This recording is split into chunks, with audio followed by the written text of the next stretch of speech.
There's always so much political news to keep up with, but Sam, our Ottawa correspondent, is off on his Euroboys summer trip.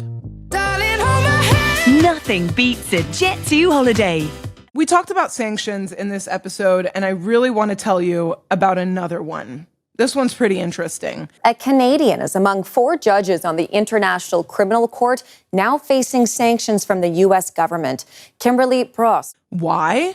Well, the State Department accused her and a few other judges of greenlighting investigations that Washington didn't like. The State Department today said Kimberly Prost was sanctioned for, quote, ruling to authorize the ICC's investigation into U.S. personnel in Afghanistan. But she wasn't the only ICC judge targeted. Judges from France, Fiji, and Senegal also got hit with sanctions. And the U.S. linked those to the ICC's more recent move to investigate Israel's actions in Gaza and the West Bank.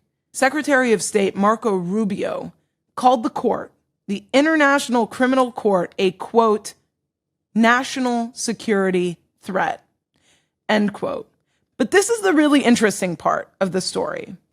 After sanctions against Judge Prost, the Canadian judge were announced, Canada's ambassador to the United Nations, Bob Rae, published a tweet on X and called the move disgraceful. He added that attacks on ICC staff by Russia, Israel, and the United States are intended to, quote, weaken and intimidate the international system, end quote. And then he deleted it. He deleted the post, and since then, we've had no official statement from the Canadian government over these sanctions. And these sanctions aren't just an attack on the ICC, they're an attack on her. Prost will have any U.S. assets frozen. She could have difficulty accessing financial services in Canada.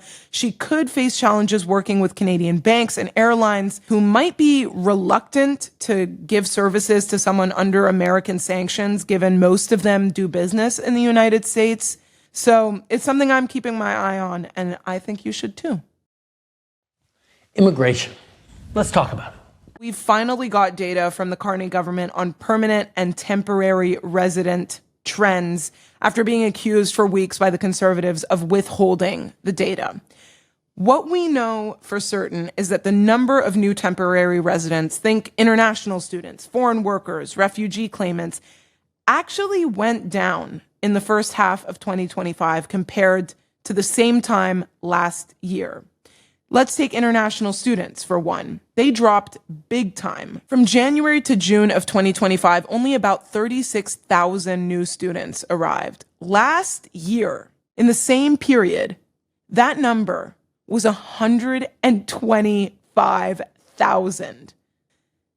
The same story is with the work permits. Just over 119 new permits issued this year compared to 245,000 last year. And then there's the asylum claims, which have been under the microscope ever since Trump cracked down on immigration and after the announcement of Carney's border bill, Bill C-2. There's been around 57,000 new claims in the first half of this year, down from 91,000 in 2024. But here's the interesting part.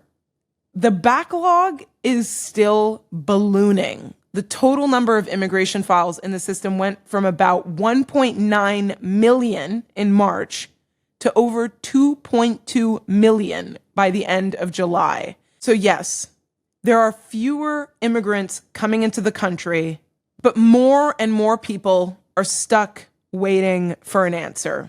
I want to do a much deeper dive on this topic. It's something I'm personally really interested in. If you want specific questions answered, please email me at noor@canadaland.com. That's it for this week on The Hill. That's been This Week in Canadian Politics. If you enjoyed this episode, much like I did, you should leave us a comment. Tell us you liked it. Leave us a like. If you really liked it, you can subscribe. You can hit the bell. There's lots of things you could do at this point in the video. You can also support us at canadaland.com/join. And I asked this last video, but give us feedback on these videos. What do you like? What do you not like? Email me at noor@canadaland.com. And I'll see you later.